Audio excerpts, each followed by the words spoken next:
The morning light filtered through the blinds, casting pale gold across my dresser that I hadn't bothered to polish in months.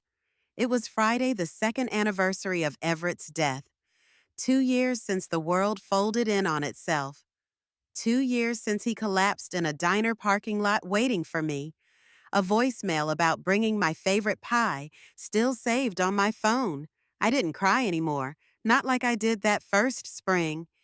Grief had softened its voice, still there, still sharp, but it now lived in the silences, in the in-betweens. My name is Rowena Blaze, a jewelry designer who once had a promising future with a small but growing clientele in Denver. At 29, I should have been married by now, perhaps discussing children with Everett. Instead, I'd spent the last year living with my parents after giving up my apartment and studio. I'd put my career on hold to care for Everett during his illness, and after his death, the medical bills and my emotional collapse left me with few options. I reached into the second drawer of my nightstand where the velvet box always rested. Always. It was like muscle memory by now, same angle, same soft click when the wood slid open, except there was no box. I blinked, then opened the drawer wider, checking the back, lifting the tissues, a few receipts, and a half-used candle I never threw away. No box. I stood up and checked my other drawers. Nothing. Not even the ring's velvet cloth. Something in me already knew it wasn't a mistake. My chest tightened, not with panic, but with a strange, stinging cold.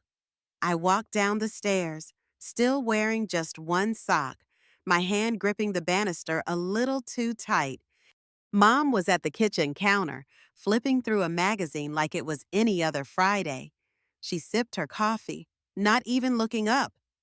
"Morning," she said. "Mom," I asked, forcing calm into my voice. "Do you know where my ring is?" She turned a page. What ring? I clenched my jaw. The ring, Everett's ring, the one he gave me. "Oh," she said, blinking slowly like I'd asked about expired milk. "That, we sold it." The silence that followed was suffocating. "You what?" She stirred her coffee, glanced toward the window. Callista needed help for her Bali retreat, spiritual healing stuff. A shrug. "You weren't wearing the ring anymore anyway." For a moment, I forgot how to breathe. It wasn't just a ring. It was a $90,000 diamond engagement ring that Everett had designed with me. We'd chosen the stone together, had the band engraved inside with our initials and planned wedding date. Dad's voice drifted from the hallway. "You haven't touched it in months. Rowena, we figured you didn't need it anymore." I turned and there he was, arms folded, that same tired condescension in his eyes, like I'd once again failed to meet expectations I never agreed to. "You sold something that wasn't yours," I said. Dad shrugged. "Well, technically." "No," I cut in, my voice firmer. "No, that ring was mine. Everett designed it with me. We chose the diamond together. He had the band engraved inside." Mom rolled her eyes. "Rowena, it's not like you're still getting married." She said it like a joke, like Everett had just stepped out, not collapsed in the parking lot of a diner he'd been waiting for me at, not left a voicemail saying he was bringing my favorite pie. "He's dead, not forgotten," I snapped, but my voice cracked on the last word. Mom sighed again with that exhausted look she wore whenever emotions were deemed too much. "Callista's finding herself. That retreat is life-changing." "Then maybe she should have sold something of hers," I said, almost whispering. "She doesn't have anything like that," Dad muttered, "and you weren't using it." I stepped back, the world tilting slightly. They hadn't just sold a ring. They'd sold the last piece of him I had left. "You've been living here rent-free for a year," Dad continued. "We've supported you. It seemed fair." I turned and walked back up the stairs, every step louder than it needed to be. When I reached my room, I opened the drawer again, same empty space. Only this time, I noticed something I'd missed in the haze, folded in the back, tucked gently like it didn't matter anymore. The velvet cloth, deep navy, embroidered with white daisies, now limp without the weight it once cradled. I sat on the floor beside the drawer, the cloth resting in my lap. My fingers traced the stitches, each one familiar. Everett said the daisies reminded him of our first road trip when they bloomed wild across the field behind that dusty motel in Utah. I stayed there a while, listening to nothing, feeling too much. Out the window, the sky had turned pale blue, clouds moving in slow formation. The world kept spinning, but something inside me had stopped. They didn't just sell a ring, I whispered to no one. They sold what was left of me. Abyssaism. Growing up with Callista was like orbiting a sun that demanded all attention. 2 years older than me, she burned brighter, cried louder, needed more. Even at 6, I knew my role to keep the peace, to be the easy one.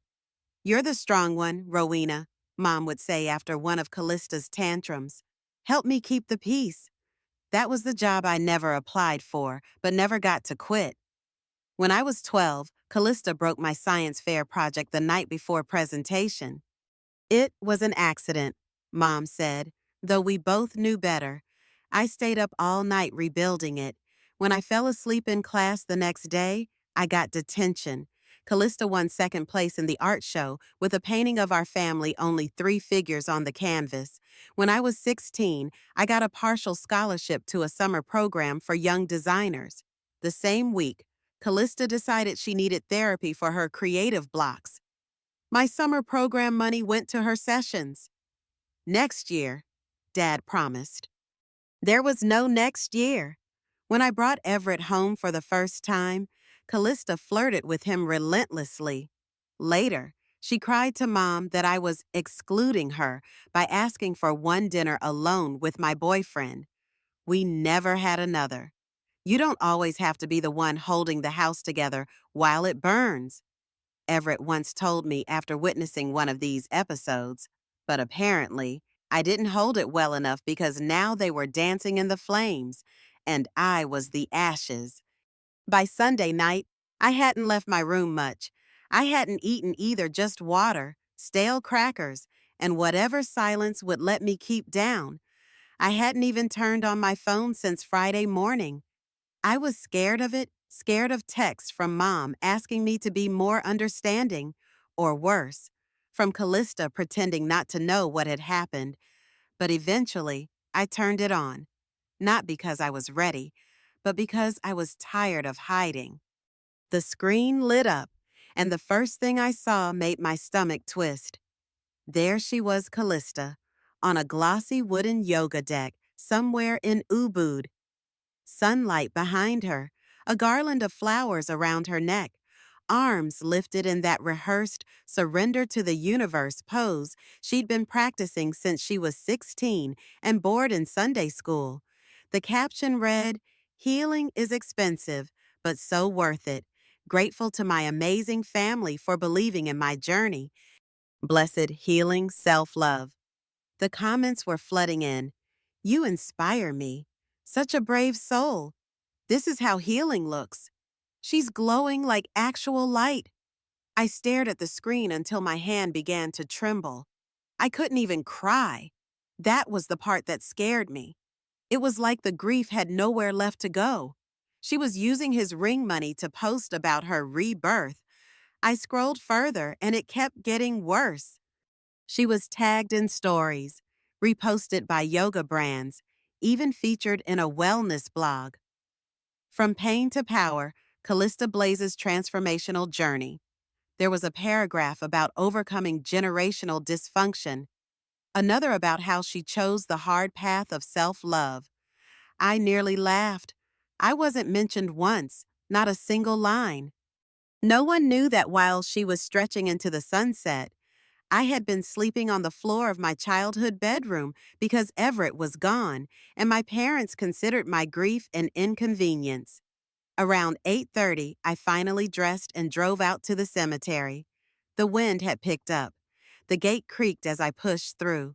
I walked the narrow path between graves, carrying nothing but my phone and that crushed feeling in my chest that hadn't eased since Friday. When I reached Everett's stone, I didn't kneel. I just stood there. They used your ring. Everett, I whispered. They sold it so she could post gratitude quotes in Bali. The wind rustled the dried leaves at my feet, and I could have sworn something in me cracked just a little more. Back home, I sat on the floor again, scrolling. Her latest post had nearly 2,000 likes. A drone shot over rice fields. She was mid-spin, arms outstretched.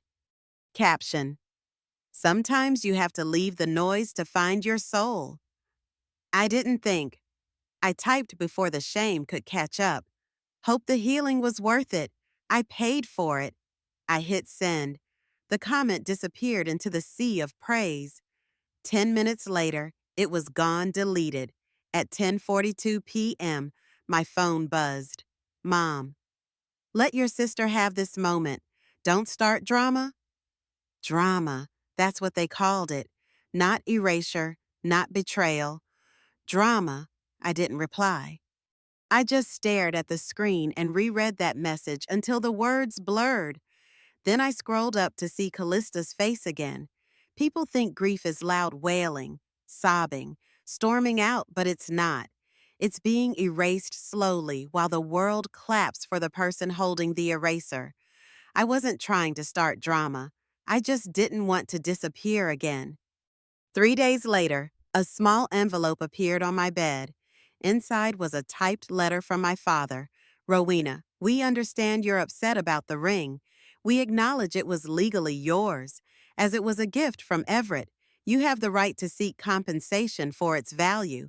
However, if you choose to pursue this matter, we expect you to find alternative living arrangements immediately. You're 29 years old and have been living here without contributing financially for over a year. We've been patient during your grieving process, but believe it's time for you to move forward. The choice is yours. Dad. I stared at the letter until the words swam. It wasn't just about the ring.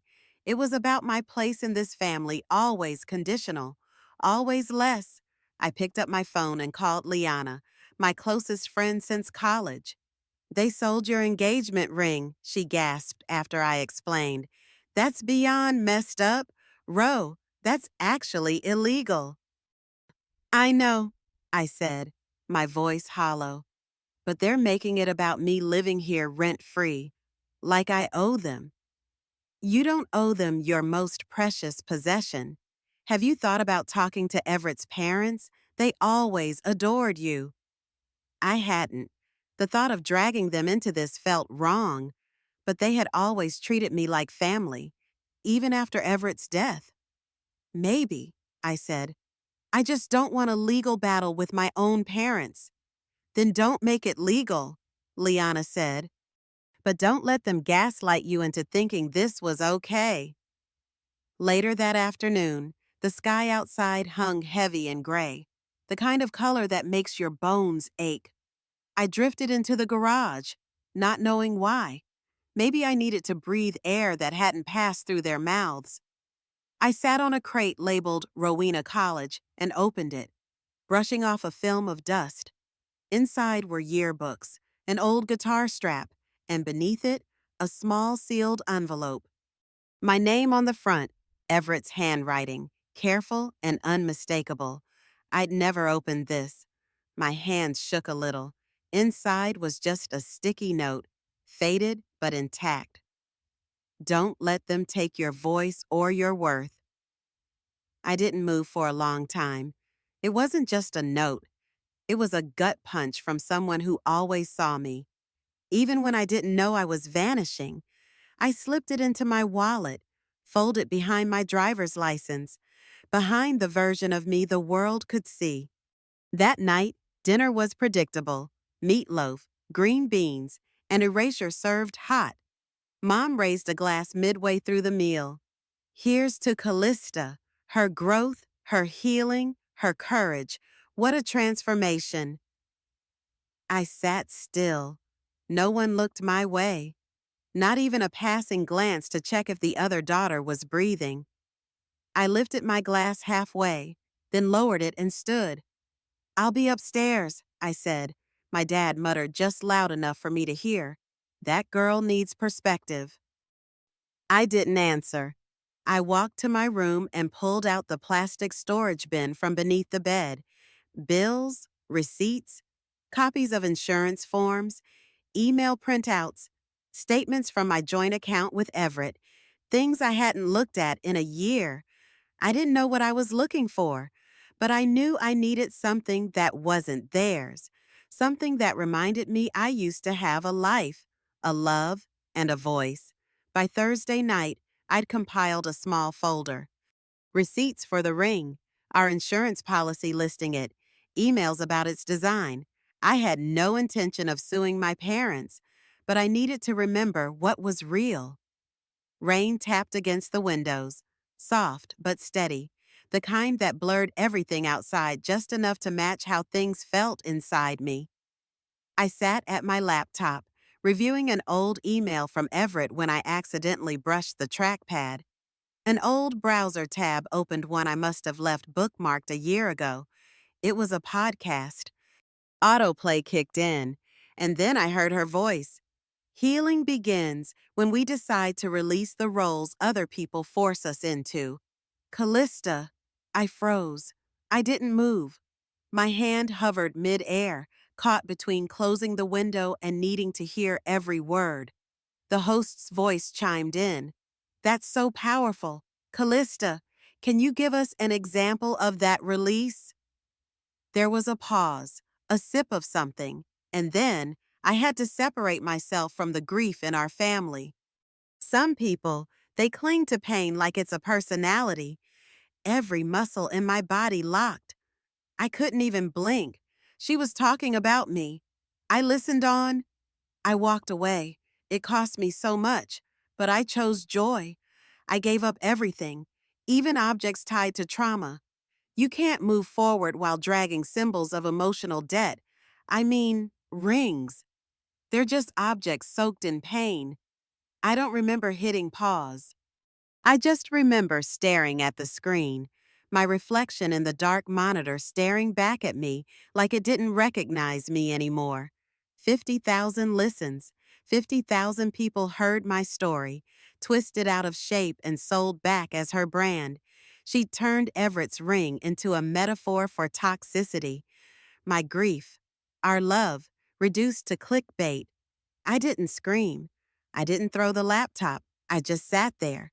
My fingers hovered, then moved slowly. I downloaded the episode, saved it into my folder. Then I opened a new document and titled it, "Timeline of Misuse."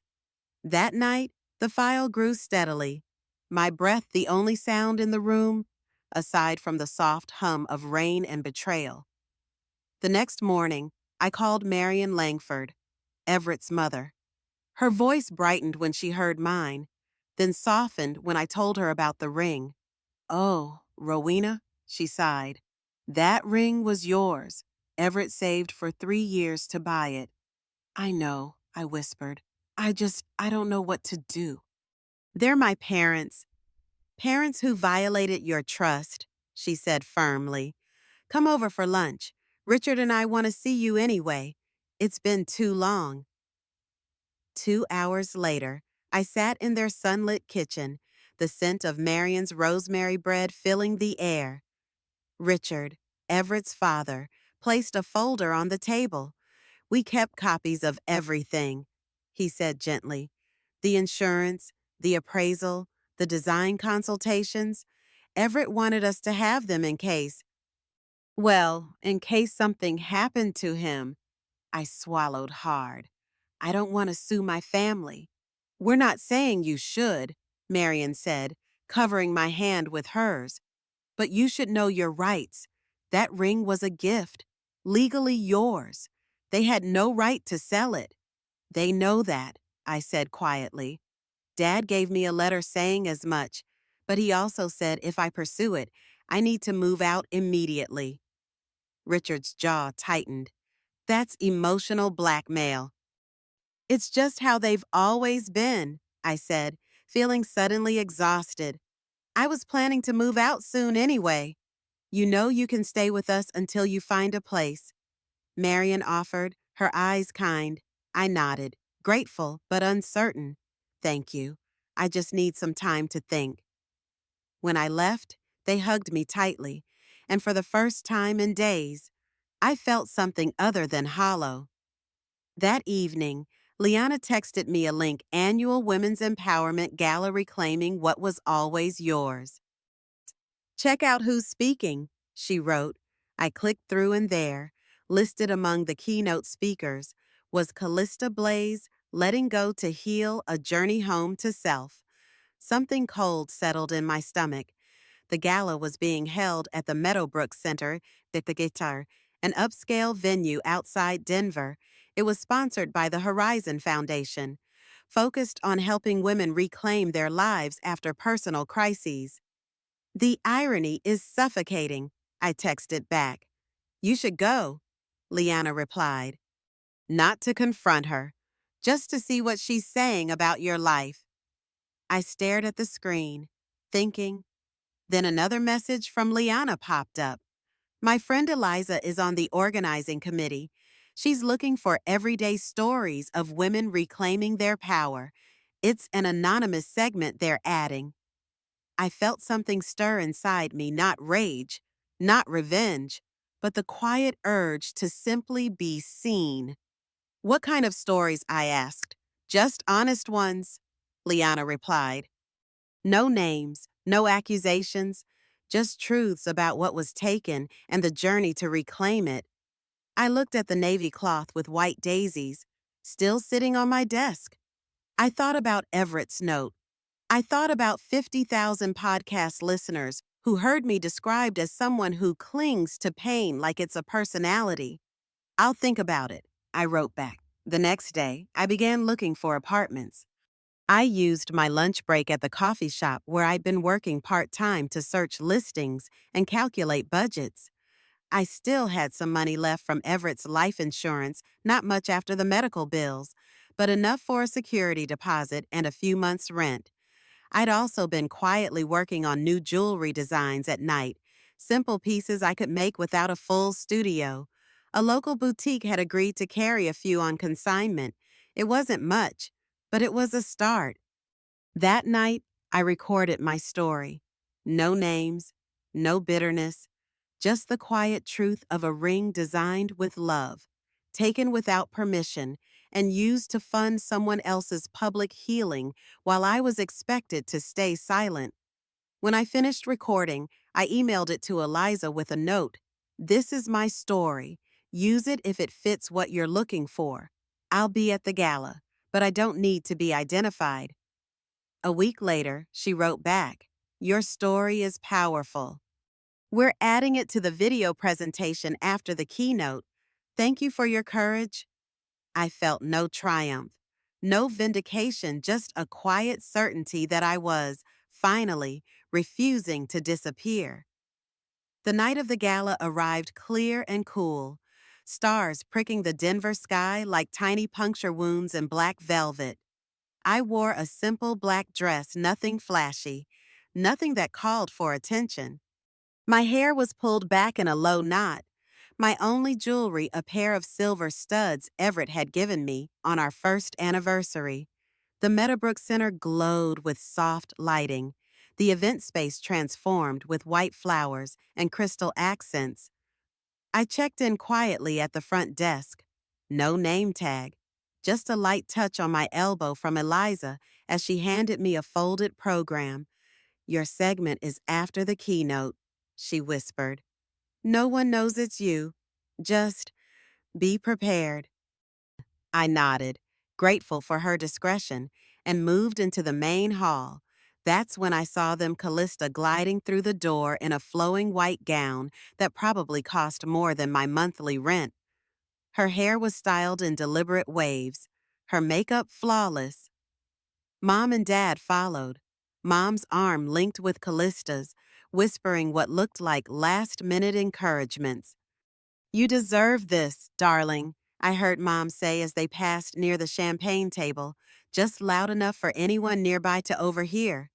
I stood alone in the corner, not hidden, just unbothered.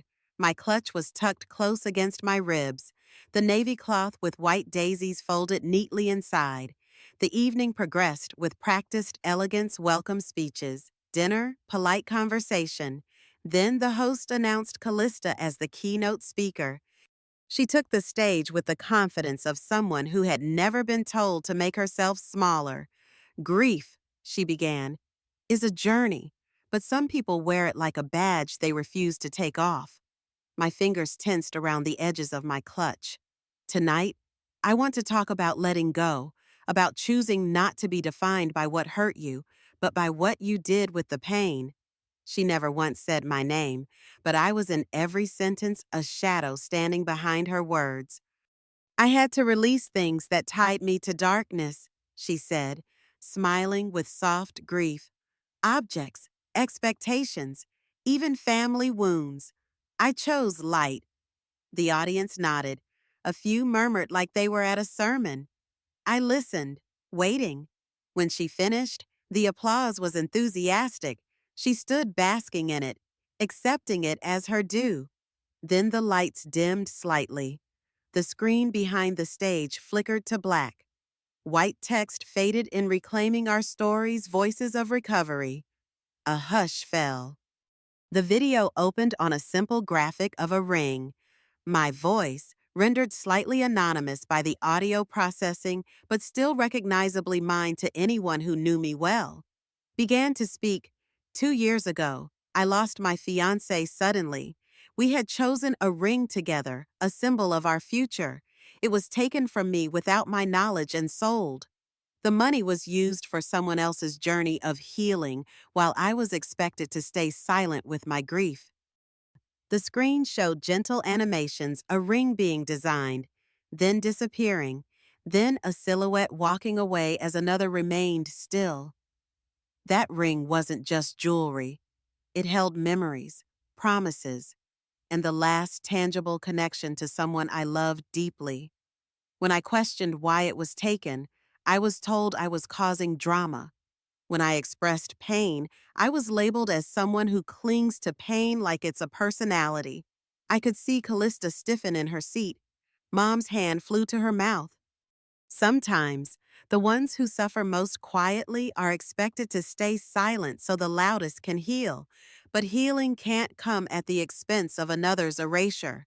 Today, I'm reclaiming my voice, not to shame, but simply to exist, to say I was here, I loved, I lost, and my story matters too. The screen faded to black. The room didn't exhale, it simply froze. Then, slowly, applause began tentative at first, then growing. Not the enthusiastic clapping that had followed Callista's speech, but something more solemn, more real. I didn't wait to hear what was said next. As I walked to the door, I heard whispers behind me. That was about her, wasn't it? The sister. It must be. I didn't look back, didn't pause for recognition. I stepped into the night air, letting the cold remind me I wasn't invisible. I just wasn't theirs anymore. I didn't need applause. I needed them to hear the truth in a room that couldn't look away. The next morning, my phone wouldn't stop vibrating. I hadn't even opened my eyes yet, but I could already feel it pulsing on the nightstand like a warning. I rolled over and stared at the screen. 38 unread messages, 12 missed calls, notifications stacked on every app like digital ash from a fire I'd quietly lit. I opened Instagram first. Callista's face filled the first story tile. She was crying dramatically, artfully. I was ambushed, her voice cracked. Last night should have been a celebration of healing, not an attack. My sister took something beautiful and turned it into a vendetta. Another clip. She's weaponizing grief. Read a caption beneath a video of her dabbing her eyes with a tissue, perfectly manicured fingers shaking. I tried so hard to include her, but sometimes family can be your worst enemy. Comments flooded in. Wow, this is so sad. She needs help. Your sister sounds toxic. By the time I opened Twitter, two local blogs had picked up her version. Resilience coach faces family sabotage at women's gala. It was all so fast and so calculated. A text came through from mom. You've broken this family apart. Are you happy now? Followed by a missed call from my father. No message, just digital silence that said enough. I blocked them both. Then came a message from Liana. I'm proud of you. You didn't attack her. You just refused to be invisible. That's not the same thing. That was enough to get me out of bed. I threw on jeans and a plain navy sweater. No makeup, no jewelry, just the velvet cloth folded neatly into my jacket pocket and the printout of Callista's podcast transcript. The drive to the family house was short. I knew the turns by muscle memory, even though the place hadn't felt like home in years. The front door was unlocked. Callista was pacing in the living room, hair up in a knot, phone clutched in one hand. Her voice came in strained rehearsals, as if she were practicing damage control out loud. Something about emotional abuse, something about my journey. She froze when she saw me. You shouldn't be here, she snapped, voice tight, but her hands trembled. I won't be long, I said, stepping inside, calm. I walked to the coffee table and set down the transcript. The paper sat heavy despite how thin it was. Her eyes darted to it. What's that? I didn't answer. I just gently unfolded the velvet cloth. Empty now. Just a soft square of memory. I placed it beneath the transcript. It's your voice, I said, from the podcast. The one where you called me a grief addict? Callista's face drained of color. You don't understand how media works. I understand how truth works. She stared at me, lips slightly parted, but nothing came out. I stood there for a second longer, letting the silence hold. Then I turned. Mom stepped into the hallway just as I reached the door. Her eyes were wide, like she'd just woken up to a reality she didn't choose. We're family, Rowena, she said, a faint tremble in her voice. Blood means nothing without respect, I said, not out of hatred, but clarity. I'm not here to belong anymore. I'm here to break the cycle. She didn't respond, just stood there like she couldn't find the script. I walked past her without flinching, out into the cool air. The sky had started to clear slightly, just enough to let in a thin band of light. I slipped the velvet cloth back into my pocket. It felt different now. Clean, done. I didn't leave because I hated them. I left because I finally loved myself more. The morning light in Napa was different, softer somehow, less accusatory. It didn't pierce. It warmed. A breeze rolled gently off the vineyards as I turned the key in the lock of my new studio door. The sign above the entrance caught the light just enough to shimmer, Langford and Blaze crafted with memory. I stepped inside and flipped the lights on. The space wasn't large, but it felt expansive in a way the Blaze family house never had. Wood floors, brass fixtures, a row of workstations facing wide windows that framed the hills like an oil painting. The walls were painted a gentle cream, and my tools were lined in silent order. Pliers, molds, flame torch, tumblers. I hadn't realized how much I missed the smell of metal warming under heat. It was something between hope and finality. That first week, foot traffic came in steady. A young couple from San Francisco wandered in looking for wedding bands with soul. A woman in her 70s asked if I could set a locket into a ring so she could carry her husband's photo, not just memory. Then there were the quiet ones. Locals who didn't say much, only looked around and then whispered, "You're the one from that social media thing, right with the sister." I'd nod, smile, nothing more. No need to feed that story anymore. On one shelf in the back corner, under a soft spotlight, was a glass case. Inside, folded perfectly in half, was the familiar velvet cloth with white daisies. Beside it, a simple silver band I designed, nothing flashy, just a single daisy etched along the edge. Beneath both was a small card. This piece is not for sale. It cost everything to make. It had been 6 months since the gala. 6 months since I'd spoken to my parents or Callista. I'd moved to Napa with Marion and Richard's help, used the last of Everett's insurance money to lease the small studio space, and slowly built a reputation for creating memory jewelry pieces that told stories. One Saturday in early fall, a message appeared in my inbox from an old family friend named Lorraine. I hadn't spoken to her since before Everett's death. "I saw your segment at the gala," she wrote. "Your mother never mentioned it, but I noticed she keeps a copy of your video saved on her desktop. She watches it sometimes when she thinks no one's looking." I read the message twice, then let it sit. I didn't reply. Didn't forward it to anyone, just let it be. 2 weeks later, a small package arrived at the store. No return address, just my name and handwriting I recognized instantly as my father's. Inside was a velvet box, not navy, but burgundy, containing a pair of pearl earrings I recognized as my grandmother's. A note was tucked beside them. Just 3 words in my mother's handwriting. "These are yours." Not "I'm sorry." Not "we were wrong." Just a quiet acknowledgement that some things belonged to me without condition. I didn't call, didn't text. I simply placed the box in my desk drawer.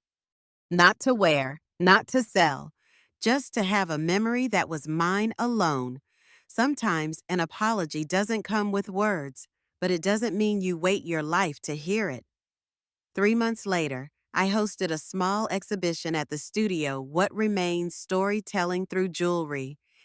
And it featured pieces I'd designed based on clients' stories of loss and reclamation: a widow's pendant containing her husband's wedding band, a bracelet incorporating a father's watch gears, a ring set with stone from a childhood home destroyed in a fire. In the center, in its own glass case, was a new piece, a silver band nestled on the navy cloth with white daisies. Above it, a small plaque read, "Sometimes loss teaches us the true value of what we once had." A people lingered by that case longer than the others. Perhaps they sensed it wasn't just a display, but a story too personal to be fully told. On the final day of the exhibition, a little girl wandered in with her mother. She pressed her nose to the glass case and pointed to the cloth with the silver band. "Who made that one?" she asked. I crouched down beside her, resting my arms on my knees. "Someone who used to be silent," I said. She turned to me, brows scrunched. "Are they okay now?" I smiled, real and soft. "She's still learning, but she's not silent anymore." As they left, the afternoon light filtered through the windows, casting the shadow of the daisy designs across the wall. The pattern shifted, dancing as clouds passed overhead, never quite the same moment to moment. I stood watching them change, thinking how grief is like that too, always moving, never gone, but eventually casting different shapes. I had lost something that was supposed to last forever. Then I lost people who were never meant to leave. But in all that loss, I found something quieter and stronger: myself. And this time, no one gets to sell it.